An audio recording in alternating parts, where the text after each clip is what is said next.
The following program has been pre-recorded, so please don't call in at this time.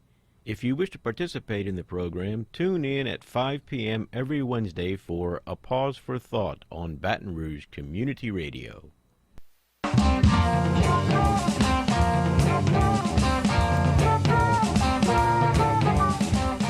Good evening, fellow humans. This is Wayne Parker with A Pause for Thought, coming to you from Baton Rouge Community Radio in Baton Rouge, Louisiana. Glad to have you all here this evening. I'm certainly glad to be here. I just flew in from Oklahoma City, and boy, are my arms tired. A little bit of Henny Youngman there for you older folks. And once again, we have Lang Baker here in the studio with us, or with me. You're with you too, I guess. Good evening, Lang. Good to have you Hi, here. Wayne. Good to be here. And I'd like to remind everybody that this is a live call-in show. We'd love to hear from you, hear your thoughts and comments on the topic of the evening. 343-9927, 343-9927. Call in and share your thoughts and ideas on the topic of the evening. And as the promo over the past week has said, we're going to talk tonight, Ran, as part of our periodic series, I guess, on the Middle East to hopefully shed some light on why there is so much unrest there and so much distrust for the United States. And tonight we're going to discuss some aspects of the history of Iran, formerly called Persia, not too long ago. And I recall, Lang, that really in the media today and the way that many Americans perceive Iran is that they're a theological, conservative, backward country that hates the West, hates America, and they're incapable of being democratic because that's just the way the Muslim religion is. And those are the things that I've actually heard being said. I recall Senator Trent Lott in Mississippi making those very comments, and I was able to respond to him in the local newspaper and felt pretty good about that. Anyway, but that's what we're doing here tonight, ladies and gentlemen. And before we get started, I'm going to share with you a quote from Smedley Butler, which Lang informed me I've used here before, but I don't recall. He was a Marine Corps officer and eventually made Major General in the Marine Corps. His career lasted from 1898 to 1931. And I've read a couple of books about him. I read a biography of him, and I read his book called War is a Racket. And this is what he said after he retired from the military. He said, quote, "I spent 33 years and 4 months in active military service, and during that period I spent most of my time as a high-class muscle man for big business, for Wall Street and the bankers. In short, I was a racketeer, a gangster for capitalism.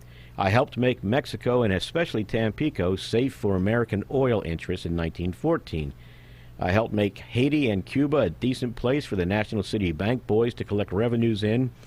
And he lists a whole bunch of other stuff here, Lang, but I wanted to just put that point out there that here's a guy who was acting as head of the Marine Corps in the interests of investment banks and firms and going around Central America, the Caribbean, and even China.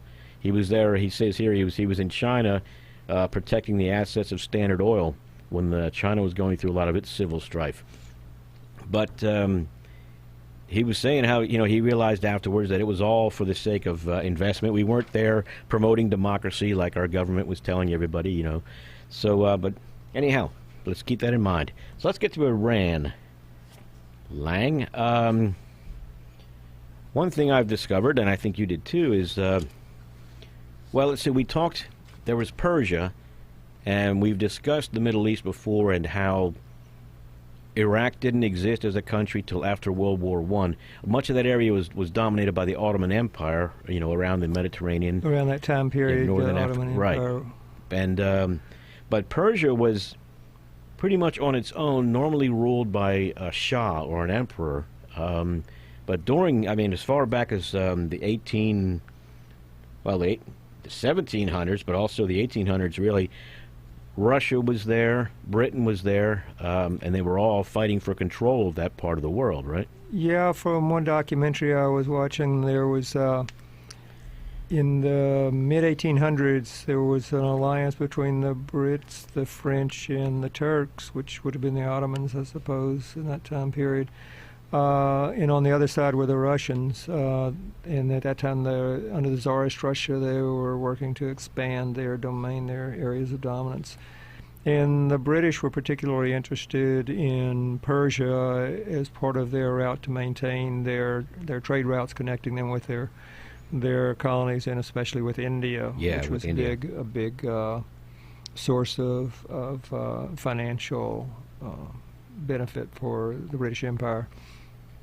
Plus, that area was very fertile too. And did they not have? There was a lot of agriculture going on there, I believe. And wasn't there a deal established by a guy to cede the rights to grow tobacco or export tobacco? That was there? in this documentary around 1851, I believe they said, is when it was a British businessman who, from the Shah, it was an absolute monarchy ruling Persia, and from the Shah of that dynasty that was in control, he obtained the rights to monopoly control of the production of tobacco and the manufacturing of tobacco products and the exportation of tobacco, which caused a lot of civil unrest among the local mercantile class. Sure. Who had been engaged in that sector of the economy before I see. then. Yeah, so that's the old tactic of a foreign Western government coming in and making a deal with the monarch and screwing over all locals, right? To of course, refer back to your Smedley quote, it's the business interest. Business interest, yes, of course, yes. Thank you. Keep me on track. Yeah, and I have here, just as by the by, we were talking about Russia and Persia and all that, and in previous shows on the Middle East, we talked about all the different powers struggling for control there. Persia actually managed to control the Caucasus for a while, but this timeline I've got here from BBC News states that in 1828, Persia had to concede the Caucasus to Russia in the Second Persian-Russia War. But then in 1890, getting back to tobacco, there were tobacco riots. Like you said, there was a lot of unrest. They were probably using slave labor locally to grow the tobacco, or employing locals at a very low wage. And so they forced the guy that had granted the concessions, Nasser al-Din Shah, to relinquish them and allow local people to take back over. Well, in 1896, the reigning Shah at that time was assassinated, and his son then took over the title of Shah, and he died 11 years later in 2007.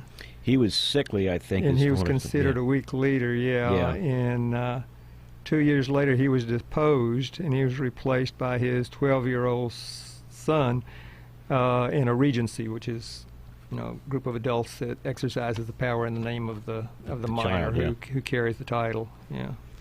Well, yeah, okay. And so that was the earlier Shah dynasty that then was later overthrown with the Shah that we're familiar with. Okay, that was probably the Qajар, Q-A-J-R, I think, dynasty. But in the period of 1907 to 1911 was when they had the Persian Constitutional Revolution.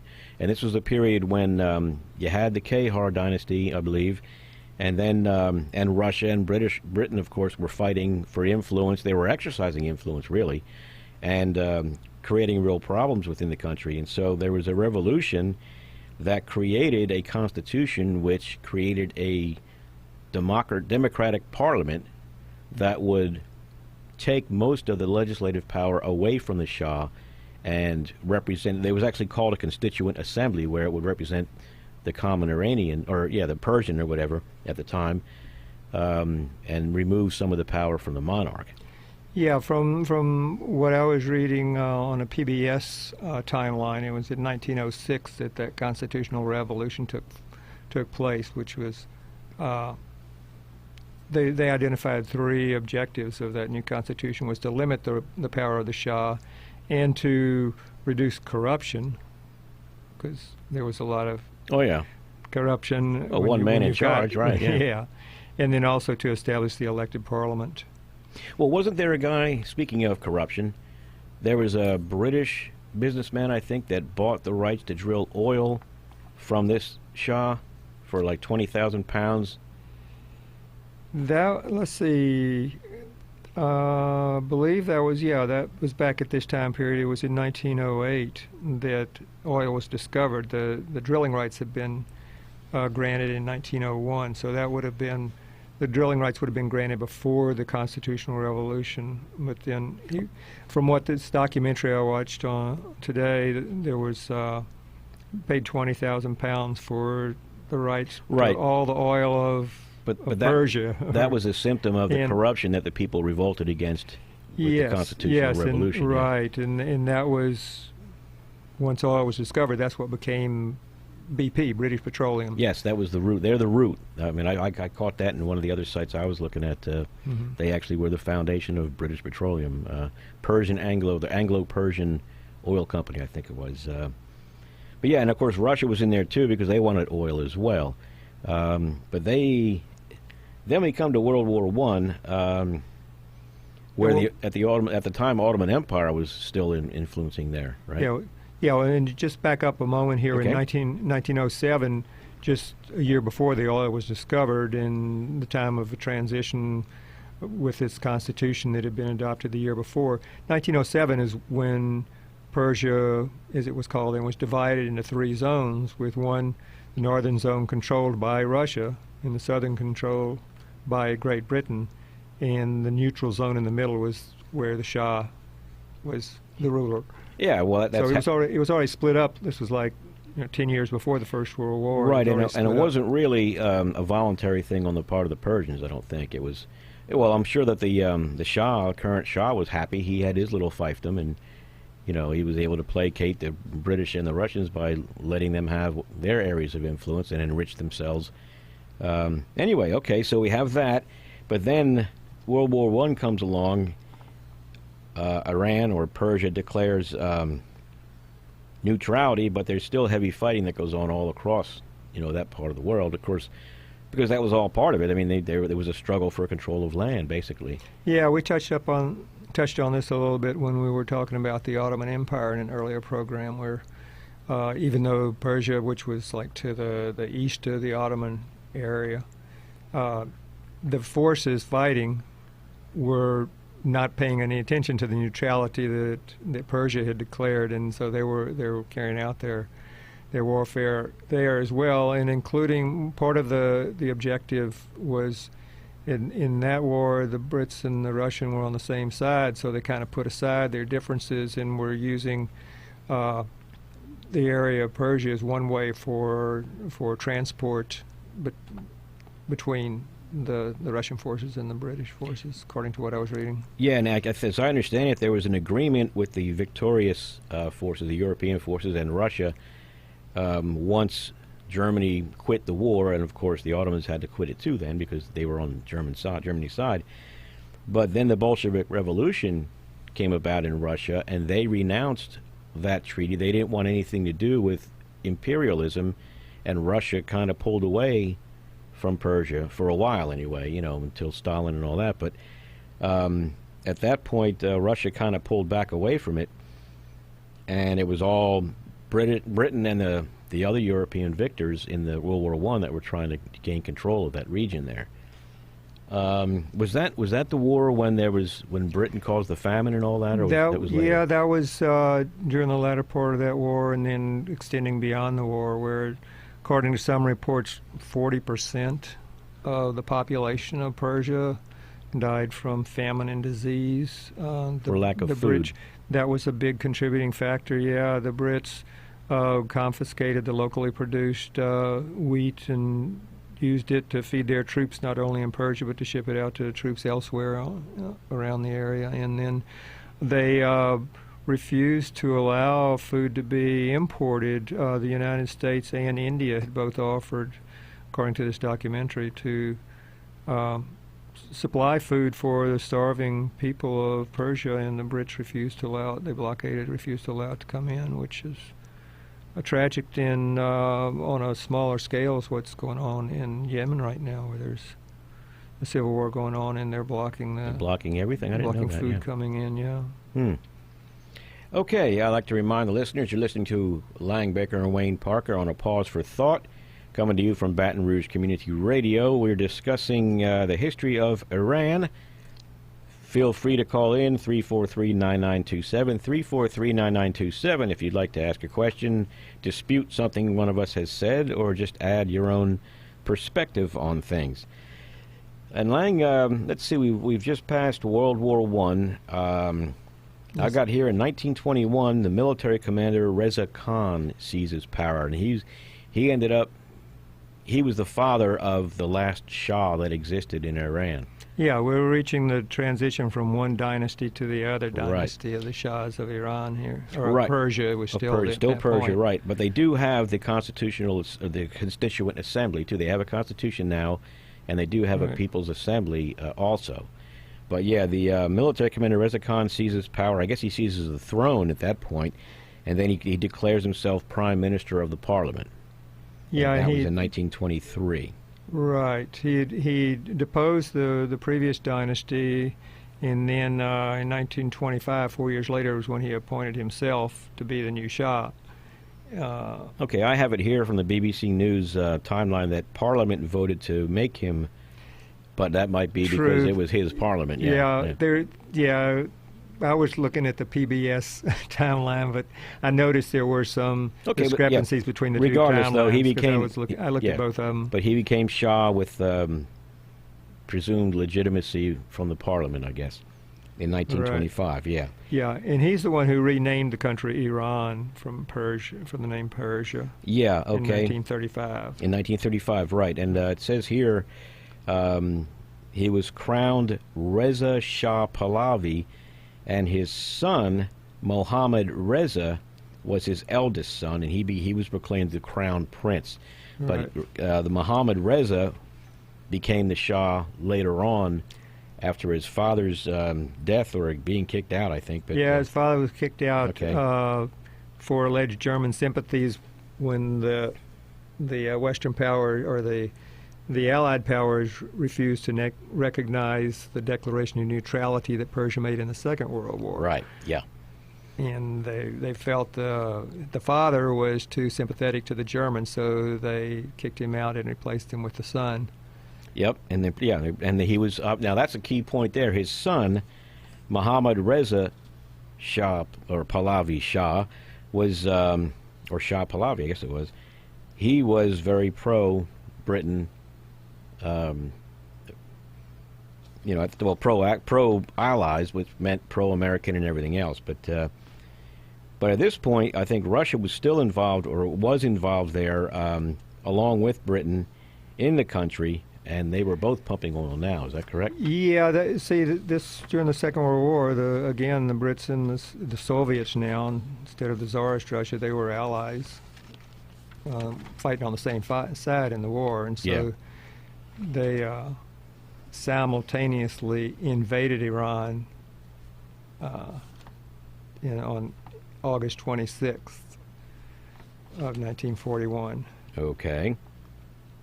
Okay, but they didn't take control of the country. They just basically bullied them, and at least after World War II, they didn't really take control of the country, but they remained there. They were present. Yeah, there was one source I was reading is describing the activities of the Soviets in the northern part of Iran after the First World War, supporting some areas of the provinces in the northern part of Iran in their independence movements or their efforts to set up autonomous regions, and they supported them for a while, and then they backed off. There was some dealing there that as to oil concessions in exchange for the Soviets withdrawing their support for these independence movements. Okay, and that's what got that's right, because they were playing, the Shah was playing the Russians against the British, as so many other Middle Eastern leaders have done, taking advantage of that conflict between East and West. And so I guess they were granted some oil concessions with the British, or the British granted them some of their oil take to placate them and become unstable friends. Yeah, earlier Russia had been, or the Soviets had been granted some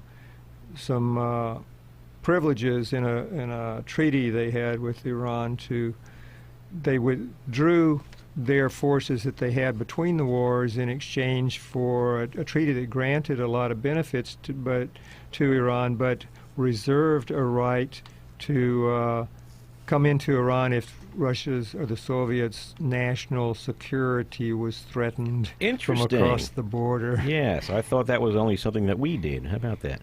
But the evil Soviets did it too, huh? Anyway, okay, at this point, they had a democratic parliament with a prime minister, and they had a Shah, okay? And I read, years ago, I read Daniel Yergin's book, The Prize, The Epic Quest for Oil, Money, and Power. And he described the situation at that time, between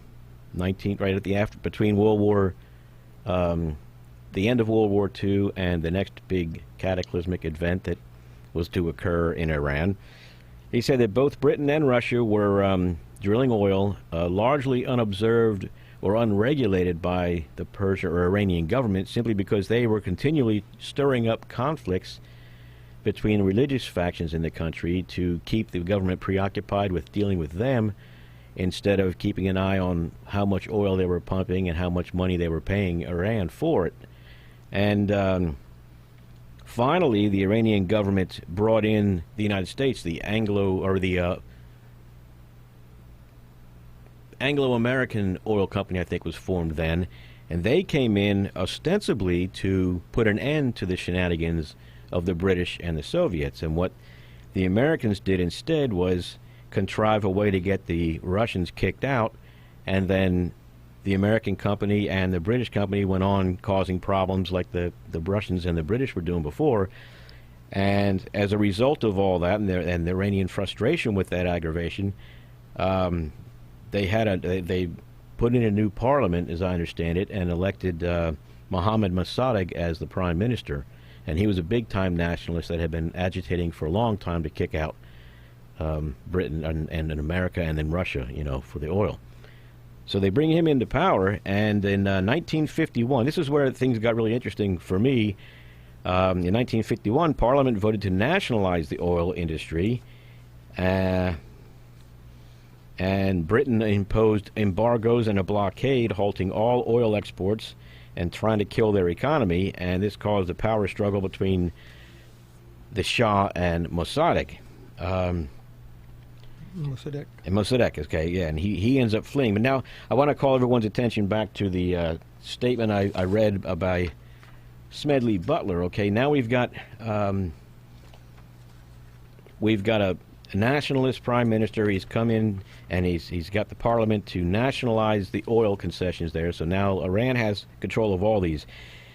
And in his book, The Brothers, John Foster Dulles, Allen Dulles, and Their Secret World War, Stephen Kinzer states that Allen Dulles, at the time, was the director of... Allen Dulles was director of CIA, and his older brother, John Foster Dulles, was Secretary of State, and they were a dynamic duo to implement policies that benefited the investment firm of Sullivan and Cromwell. They both of whom, I think they worked for both of them worked for Sullivan and Cromwell at some time, but Allen Dulles stayed and maintained contacts with them for decades. In fact, one thing he had done, he was one of the people fighting, if I may step back a little bit, trying to keep Roosevelt from getting involved with the Second World War, because Sullivan and Cromwell had huge investments over there in Germany, and if we went to war with Hitler, they'd lose all that money. So, that's just an example there. But anyway, now that the Iranian oil fields have been nationalized, Allen Dulles and America and Britain have been kicked out. British MI6, Secret Service, and the CIA conspired to, and they engineered a coup along with some of the army generals that wanted to get control again. They wanted the Shah back because he would use them as his tool to keep his power and all that. So they organized this coup, and the guy that brought in the money, the bag man, his name was General Norman Schwarzkopf Sr. And I'm sure most people who were adults or old enough to be alert when the first Gulf War happened, we remember we had Norman Schwarzkopf there, and he was junior, he was the son, but his father, his daddy, was the bag man that delivered the bags of money to these generals to overthrow Mossadegh and reinstall Mohammad Reza Shah Pahlavi. And take it from there for a while. Yeah, that lasted a couple of years between the Shah fleeing the country and then the Shah returning to step back into the pilot seat there. Yes. It was between 51 and 53. Yeah, 53, yeah. Back. Yep. Yeah, and shortly after he returned is when the secret police SAVAK, yes. was set up By the CIA, yeah. trained by the CIA, right? And so the regime became more and more oppressive, and the demonstrations grew more and more intense against the oppression that the Shah was imposing. It was interesting and a different aspect of what the Shah was doing. Both the father and the son of this dynasty was an attempt to westernize Iranian culture and to modernize it. And one piece of that was in the 1930s, the father imposed laws prohibiting traditional Islamic dress. The turbans were prohibited on men. The veils were prohibited on women, and they were trying to get the population to dress in Western style. And basically, so that was like on the superficial level, and that drew a big backlash against the people. And then also, in the opposite direction of modernization, he was promoting a return to the Persian cultural symbols from pre-Muslimic days. Right.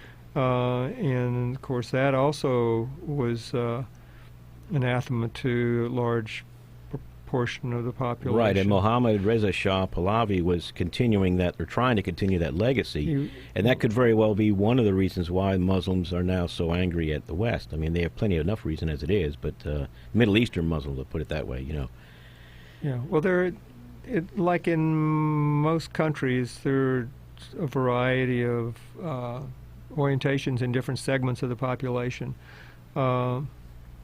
There's different ethnic groups.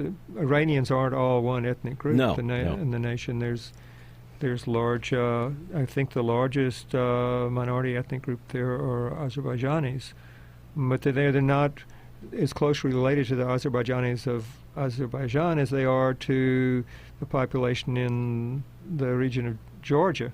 Okay, I want to jump on to some last. Yeah, I want to get to some last few important points here. Once Mossadegh took over, though, and the Shah ran away, he kicked out the British and the Americans, or at least he nationalized the oil fields and everything, the oil companies. But once we overthrew him, we and the British, and they put the Shah back in, America and Britain were allowed back in and began pumping like crazy with impunity. Probably, giving kickbacks to the Shah, because he was very pro-U.S. and Britain. But after 25 years of this oppressive behavior that you were talking about, with the last Shah that was there, the younger one, he got cancer, left the country. There was a revolt that overthrew him. They overran SAVAK headquarters, and they also sacked the U.S. Embassy and took 441 hostages, I think. And, of course, they kicked America and Britain out of the country, and we lost all those oil concessions. And, of course, having had their democratic institutions destroyed by Western powers, the democracies anyway, they were taken over by the religious. Well, it was the Islamic Revolution that really brought it all about, and so religious leaders took over the country at that point, and that's kind of where they are today. And yeah, they've established an Islamic Republic, and they do have elected offices there, although the ultimate final say in the authority is with the religious supreme leader and his council. Yeah, and we probably should wrap this up here, but this kind of is the footwork laid for the events in Iraq, subsequent events in Iraq, but because right after the Americans and Britons were kicked out and lost that oil concession in Iran, they began assisting Saddam Hussein over in Iraq to obtain weapons of mass destruction and to build up his military. And lo and behold, he invaded Iran the following year, heading for their oil fields. He wasn't heading to take over the country, he was heading for their oil fields. But that'll bring us, up to that point where we can end this show now, I guess, and wrap things up. But yeah, everyone, I'm just trying to, we are trying to here just give a little history to the Middle East and show just why things are the way they are today, and why so many people who have followed history over there knew that the Iraq War was about oil as well. Anyway, you've been listening to Wayne Parker and Lang Baker here on A Pause for Thought, coming to you from Baton Rouge Community Radio. We thank you all for listening, and we gotta go. You have a good night.